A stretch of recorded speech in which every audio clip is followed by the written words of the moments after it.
I stood in a corner of the Riverside Country Club ballroom, champagne flute in hand, watching my father bask in the glow of his retirement party. 200 guests had gathered to celebrate Richard Hartwell's 40-year career as a commercial real estate broker. The room sparkled with crystal chandeliers, white linen tablecloths, and the kind of people my father had spent his entire life trying to impress. I should have felt proud. Instead, I felt invisible. My sister Victoria glided past me in a cream-colored Chanel dress, her diamond tennis bracelet catching the light. She was the golden child, the one who had done everything right. Yale MBA, marriage to a cardiothoracic surgeon, 2 perfect children, and a position as senior VP at a Fortune 500 company. I was wearing a simple black dress from Loro Piana that cost more than most people's monthly rent, but nobody in my family would know that. To them, I was still Maya, the disappointment. "There she is," my mother's voice cut through my thoughts. Patricia Hartwell approached with that tight smile she reserved specifically for me. "Maya, darling, you're standing all alone. Why don't you mingle? Your father's colleagues keep asking about his daughters, and Victoria has been absolutely brilliant talking about her promotion." "I'm fine here, Mom," I said softly. She leaned closer, her Chanel No. 5 overwhelming my senses. "You could have at least worn something more festive. This is a celebration, not a funeral. And please, if anyone asks what you do, just say you work in technology. Don't mention that little freelance thing. It sounds so unstable." That little freelance thing was a cybersecurity consulting firm I had built from nothing. But I didn't correct her. I had stopped trying to explain 3 years ago. The evening progressed with the usual rhythm of these events. Speeches, laughter, toasts. I watched my father stand at the podium, silver-haired and commanding, telling stories about his greatest deals. He talked about the values he had instilled in his family, the importance of hard work and success. Then he asked Victoria to stand. "My daughter Victoria," he said, his voice warm with pride, "has exceeded every expectation. She's proof that the Hartwell name means something, that our values create excellence." The room erupted in applause. Victoria smiled graciously, and her husband James wrapped an arm around her waist. I felt my phone buzz in my clutch, a text from my CFO about the final numbers on our latest acquisition, but I silenced it. Then, my father's eyes found me in the corner. Something flickered across his face and my stomach dropped. I knew that look. "My other daughter, Maya, is here too," he said, and the warmth had evaporated from his voice. "Maya has always been our free spirit. She's tried various things over the years. We keep hoping she'll find her way, find something stable. But I suppose every family has one child who marches to their own drum, even if that drum leads to nowhere in particular." Polite, uncomfortable laughter rippled through the crowd. My face burned. My mother wouldn't meet my eyes. Victoria looked down at her shoes, embarrassed, but not enough to say anything. But my father wasn't finished. He took a long sip of his scotch and continued. "You know, when I think about legacy, about what I'm leaving behind, Victoria makes me incredibly proud. Maya, well, she's my biggest disappointment. I've made peace with that. You can't win them all." The room went silent. Someone coughed. I felt 200 pairs of eyes turn to look at me, waiting for my reaction. My hand trembled slightly as I set down my champagne flute. I could have said something. I could have walked out. Instead, I smiled, excused myself, and headed to the bathroom. In the marble-tiled sanctuary, I stared at my reflection. At 32 years old, I was worth $9.8 million. My company, SecureNet Solutions, had 73 employees across 4 countries. We had just been featured in Forbes' 30 Under 40 list, though I had used a professional headshot that none of my family would recognize. Last month, we had closed a $4.2 million contract with a major bank. I owned a penthouse in downtown Seattle worth $2.3 million, had a vacation home in Maui, and drove a Tesla Model S that I had paid for in cash. But what they didn't know was that I had built it all in silence, keeping my success hidden because some part of me had hoped that one day they would see me for who I was, not what I earned. Tonight proved that would never happen. The question was no longer whether to tell them. The question was how much more humiliation I was willing to endure. I returned to the party with fresh lipstick and a forced smile. The rest of the evening crawled by. Victoria approached me once, touching my arm with genuine sympathy. Dad had too much to drink. You know he doesn't mean it. But he did mean it. That was the problem. This wasn't alcohol talking. This was years of disappointment that I hadn't followed his predetermined path. I had committed the cardinal sin of choosing my own direction, and in his eyes, I had failed. 3 weeks later, my mother called to invite me to Thanksgiving. "It's at Victoria's new house this year," she said brightly, as if nothing had happened. "She and James just finished renovating. 6 bedrooms, can you believe that? In Bellevue, right on the lake. You'll come, won't you? Family is family, Maya." I almost said no. But something made me accept. Maybe it was curiosity about how they would act. Maybe it was a small, stubborn part of me that still wanted them to see the truth. Thanksgiving arrived cold and gray. Victoria's house was spectacular. All floor-to-ceiling windows overlooking Lake Washington, hardwood floors, and designer furniture. My nephew Tyler and niece Emma ran through the house in matching outfits. Victoria had outdone herself with the decorations, everything in tasteful autumn tones. "Maya!" She hugged me at the door, then held me at arm's length. "You look great. Are you still doing that computer thing?" "Something like that," I said, handing her a bottle of Chateau Margaux 2015 that costs $850. She thanked me absently and set it on the counter with the other hostess gifts.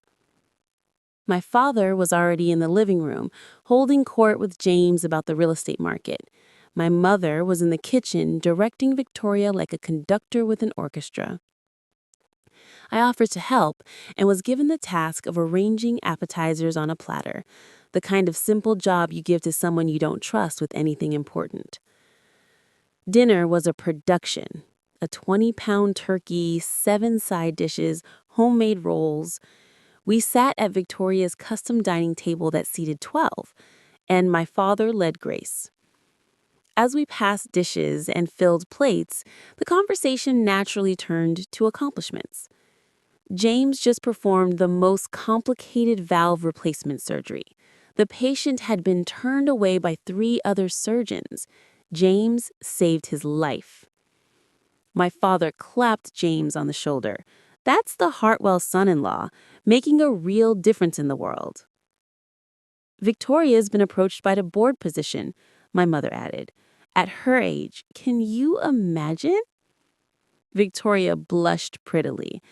"It's not definite, Mom. They're considering several candidates." "You'll get it," my father said firmly. "You always do." They talked about Tyler's acceptance into a gifted program, Emma's piano recital, the family's upcoming ski trip to Aspen. I ate my turkey and said little. Then my mother turned to me. "Maya, dear, are you seeing anyone? Victoria has a colleague, a very nice accountant. Stable job, owns his own condo. I could arrange an introduction." "I'm not interested, Mom, but thank you." "You're 32, she said gently, as if I might have forgotten. "I don't want to pressure you, but time does matter, especially if you want children." "At least your sister has given us grandchildren," my father added. "That's one less thing to worry about."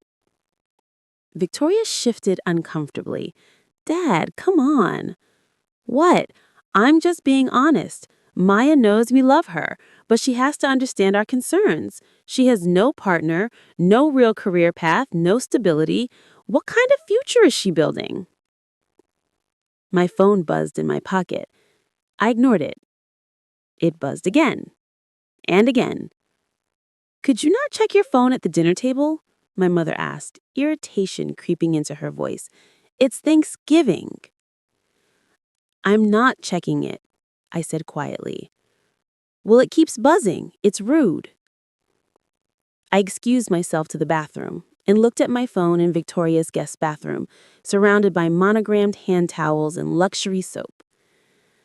Little did my family realize that while they were debating my failed life, I was closing a multi-million-dollar real estate deal. When I returned to the table, dessert had been served. Pumpkin pie, apple crumble, homemade vanilla ice cream. The conversation had moved to Christmas plans. We're thinking of Cabo this year, a resort Jane's found. It's all-inclusive, very family-friendly. That sounds wonderful, my mother said.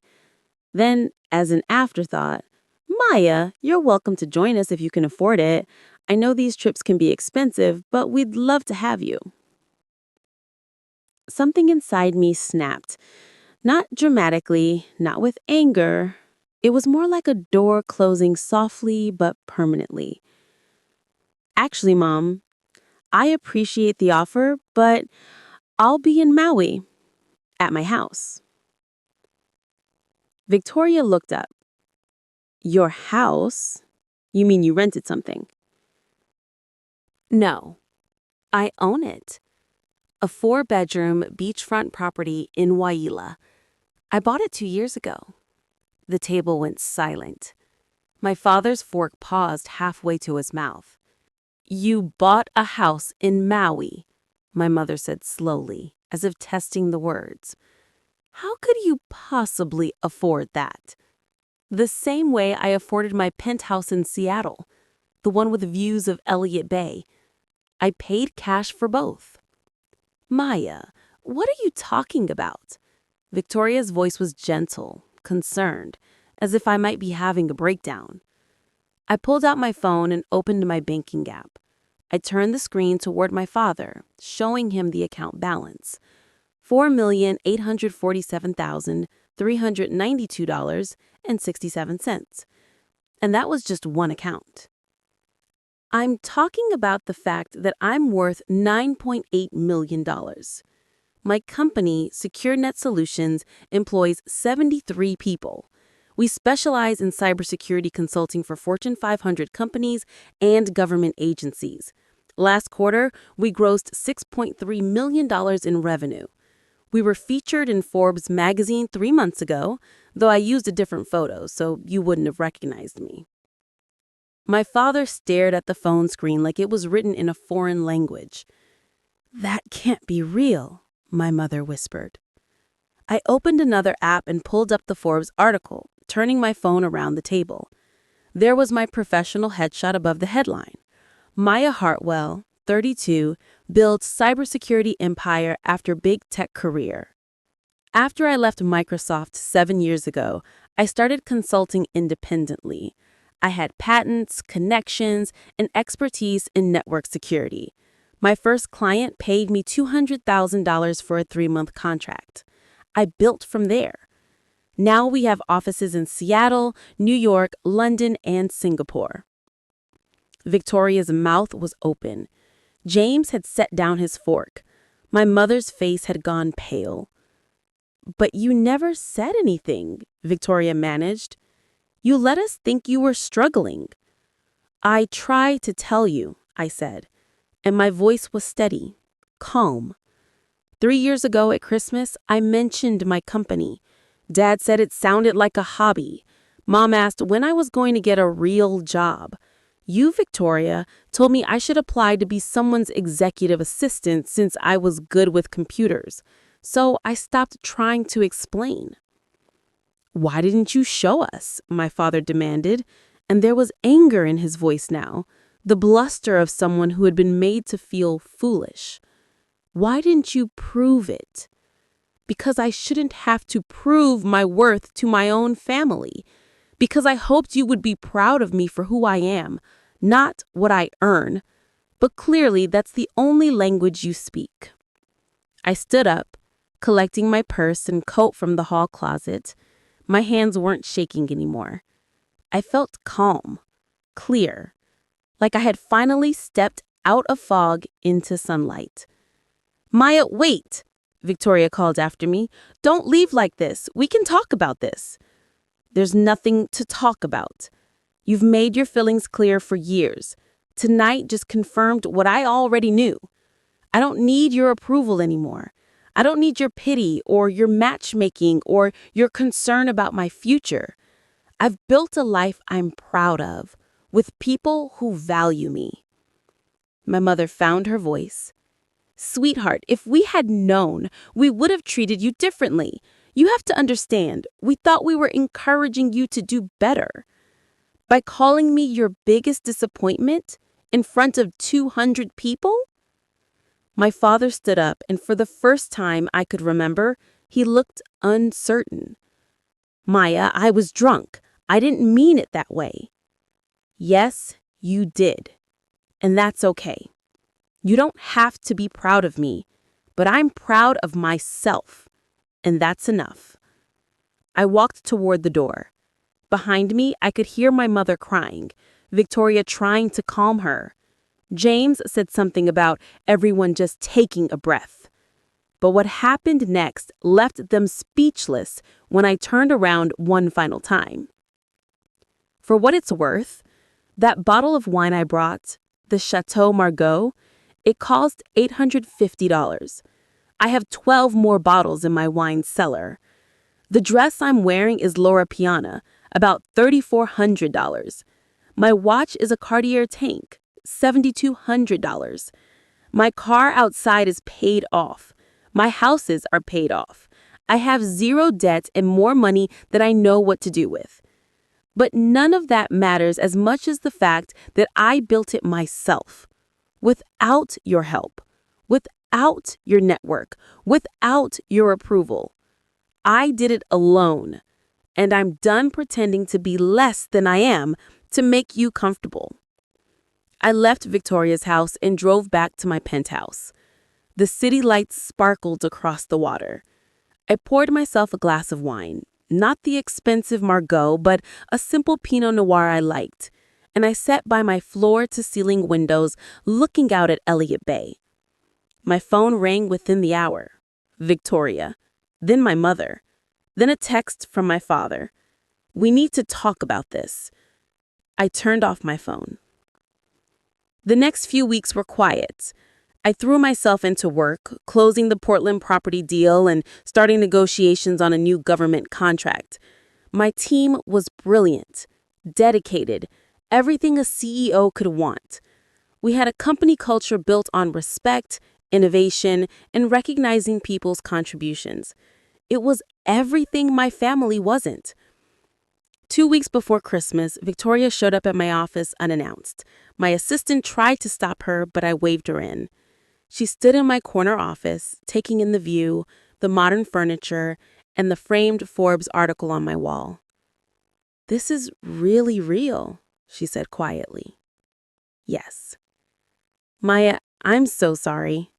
I'm sorry for not listening, for not seeing you, for being so caught up in my own life that I didn't bother to know yours." I gestured to a chair, and she sat down. She looked smaller somehow, less confident than the golden child I'd grown up envying. "I told Mom and Dad they need to apologize.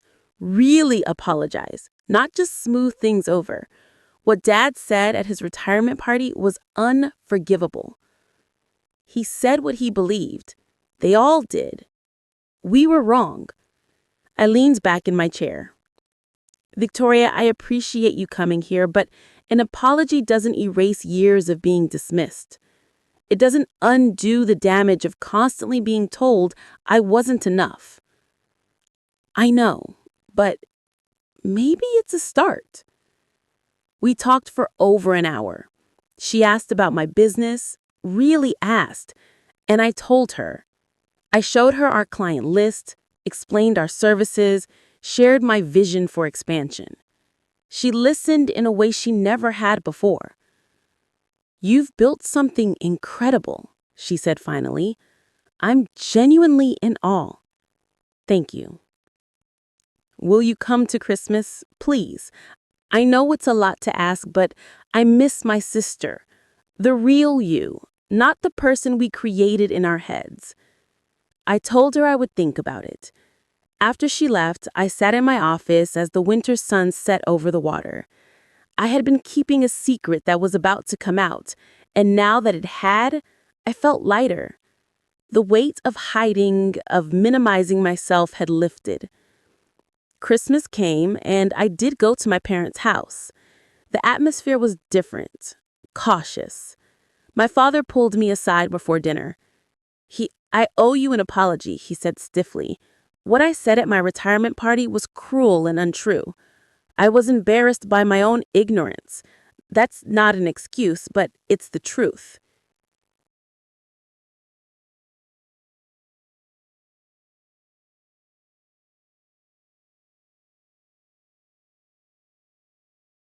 I appreciate that, Dad. Why didn't you tell us? I tried. You didn't listen. He nodded slowly. I'd like to start over, if you'll let me. I'd like to know about your company, your life, the daughter I apparently never took the time to understand. It wasn't perfect.